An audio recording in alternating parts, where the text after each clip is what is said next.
Okay, here we are passing 10,000 feet on our approach to the Canarsie VOR, and things are going to get a little more hectic now. Well, don't call it hectic in an airliner cockpit, but happening at a faster pace. You can see we have a good tailwind pushing us in that adds to our ground speed, and I don't want to come in too high. Time to finish the approach checklist. It's down here on the yoke, and I would, as pilot flying, call approach checklist, and then the first officer would read recall checked. He did that. He pushed the recall panel and to make sure there are no faults still stored somewhere. And cabin control set. We did that. Auto brake is 2. Speed box. Both would read that 130, 145 because there's a B for both. And then below transition level we are altimeters, and that's 30.00 8,000.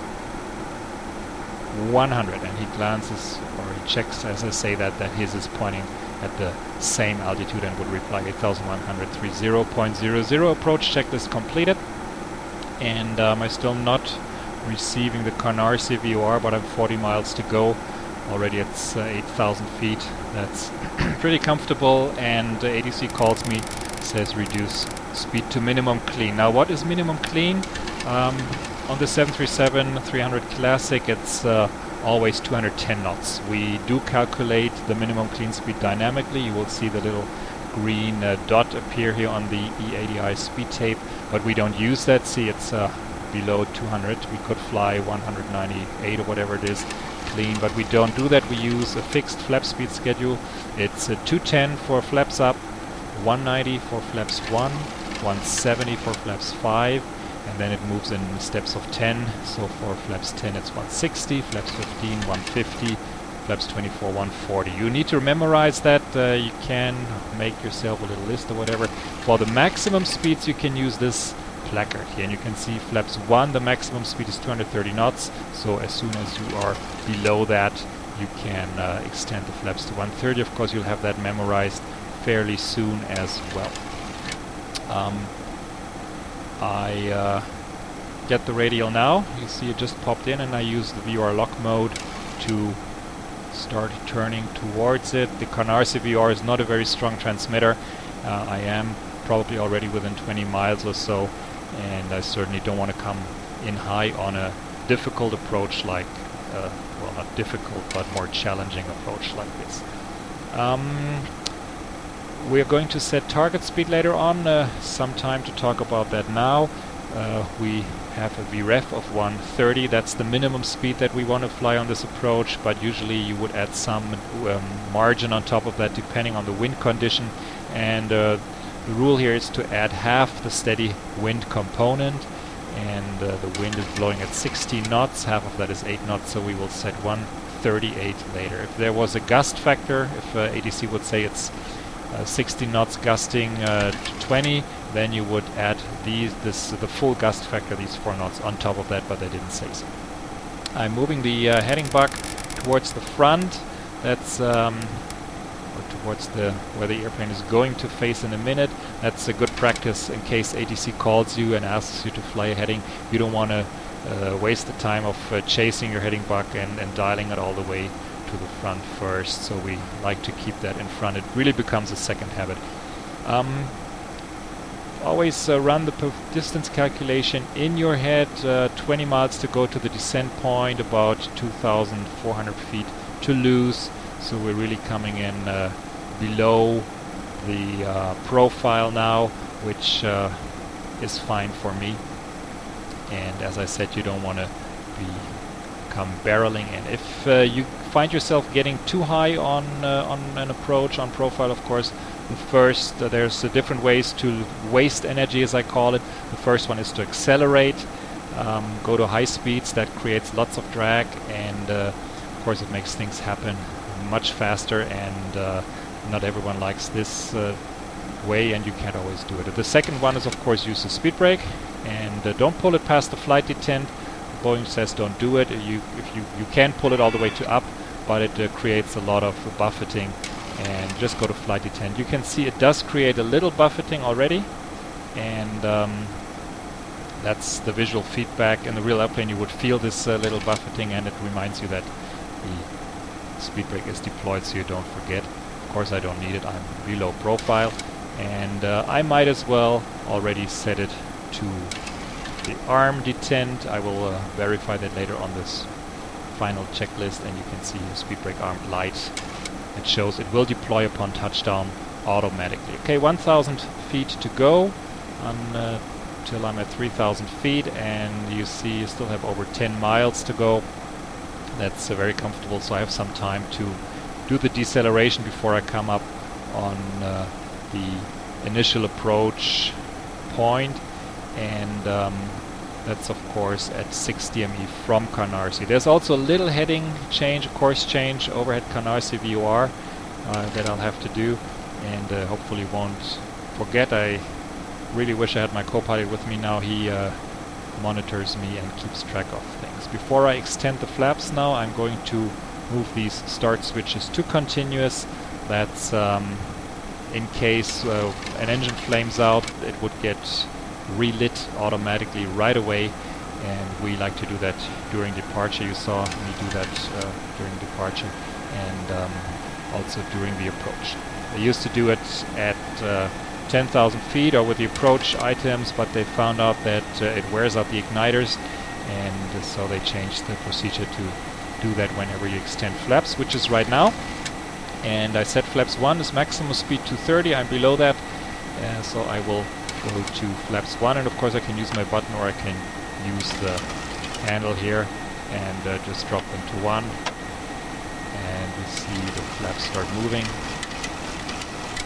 Now they're extended at 1, and usually we go a little more dynamically. I just go to 170 for example, and of course if I don't pay attention the plane will slow down to 170 knots, which is below the minimum flap speed, but I am paying attention.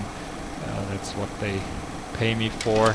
So as the speed approaches 190, which is the minimum speed for flaps 1, I will go to flaps 5. We don't use flaps 2. You can set it, but it gets omitted. The logical step from 1 is to 5 straight away.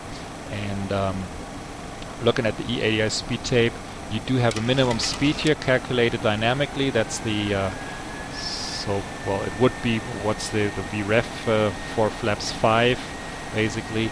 And there's also, you can see it just right here on the top. You'll see it more clearly when we go to the next setting.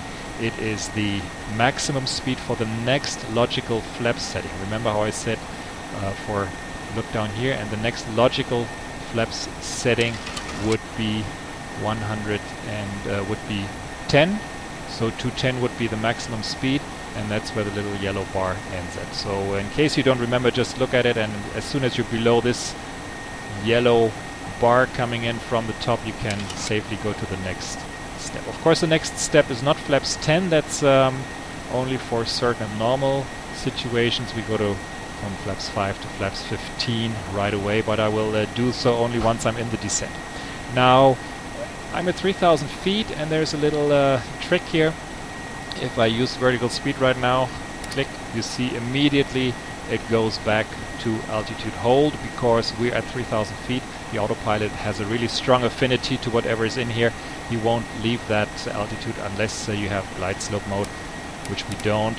So the trick here is to put this up. I'm putting it to 4,000, which is the missed approach altitude, and now I can just move the bar and the plane will start descending immediately. I still have a tailwind pushing me in, and another little rule of thumb is for a virtual 3-degree glide slope you have to fly ground speed times 5. So that's a little less than 1,000 feet per minute.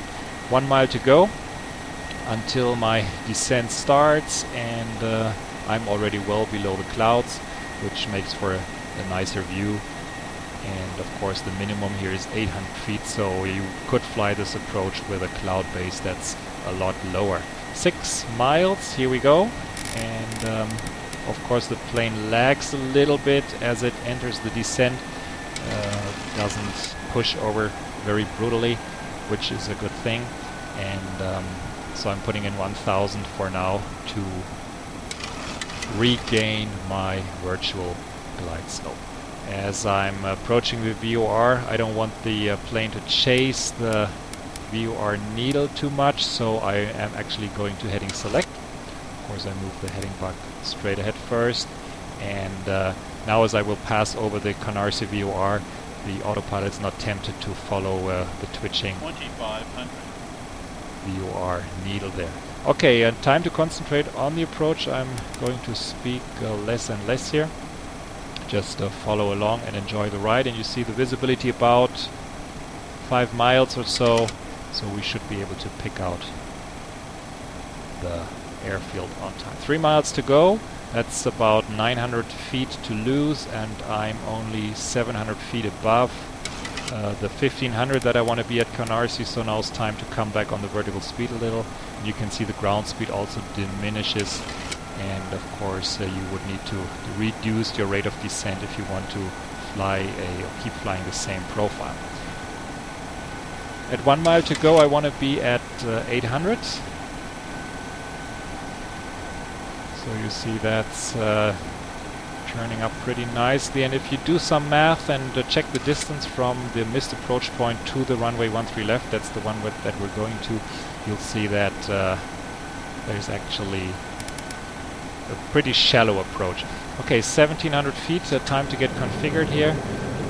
Going gear down, passing overhead the VOR, and if you look at the chart you see there's a slight left turn, so that's what I'll do, just a slight left turn here.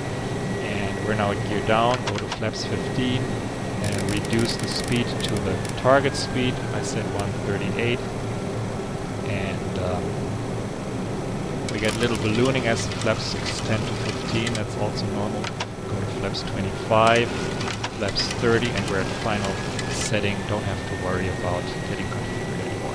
1 mile out, another 1.5 to go to the missed approach point, and using the rate just a little bit. There's the airport, of course, and we're going for the left runway, which is just beyond this blue hangar back there. And 2.6 is the missed approach point, 800. I'm right on track here. So it's time to get ready for the manual flight. I'm moving my thrust levers, align them with where the virtual levers are. Deselect speed, and you see I'm in control again. Also disconnect the autopilot. 2.6 missed approach point. I'm still a little higher, which is fine. And glancing over again, there's the runway. Time to disconnect the autopilot. Now I only pushed once. Now see what happens? It keeps sounding. Please don't give me any bug reports about that. This is normal for pretty much any airline category airplane. Push again, and it gets silent. It doesn't stop by itself like it does an X-plane. You have to push twice. Okay, of course this is the visual part of the maneuver. I still have wind pushing me in from the right. It's really easy to overshoot, so you want to check back to the runway, check back on your instruments. We'll pick out the vases in just a minute, and I can already see the approach lights over there just beyond that strut in the middle of the window.